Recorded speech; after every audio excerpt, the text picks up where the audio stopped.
U.S. court convicts NEC Bullion CEO Uche Nwadavid of $2.5 million fraud, money laundering. Mr. Nwadavid tricked and defrauded his victims, residents in Massachusetts, of over $2.5 million and wired the money into cryptocurrency accounts. A federal court in Boston, United States, has convicted Charles Nwadavid, the chief executive officer of construction giant NEC Bullion, of fraud after he was found guilty of a $2.5 million romance scam.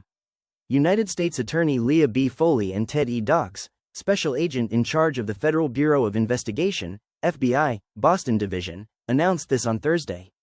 Mr. Nwadavid, 35, had tricked and defrauded his victims, residents in Massachusetts, of over $2.5 million and wired the money into cryptocurrency accounts abroad.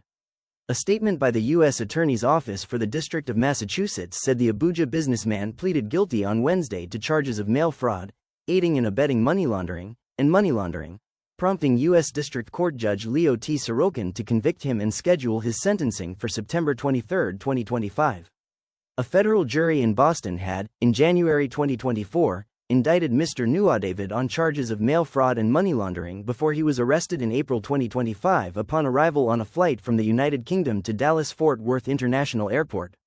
According to the charging document, the defendant used romance scams to recruit victims through advertisements for online relationships on dating or social media platforms by creating fictitious profiles and then use them to gain victims' trust through a purported romantic relationship.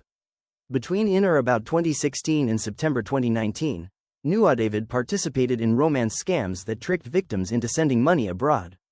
In an effort to conceal the ultimate recipient of the victim's funds, a victim from Massachusetts was tricked into receiving funds from 5 other victims around the United States.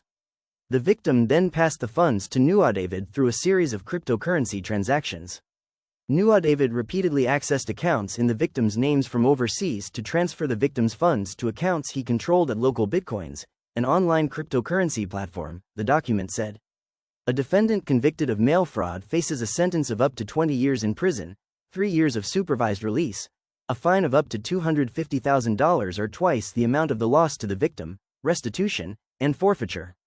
Also, anyone found guilty of money laundering will be sentenced to up to 20 years in prison, 3 years of supervised release and a fine of up to $500,000 or twice the value of the property involved in the laundering transactions, restitution and forfeiture. The defendant, after serving his yet-to-be-declared sentence, also faces deportation to Nigeria. Like and subscribe for more.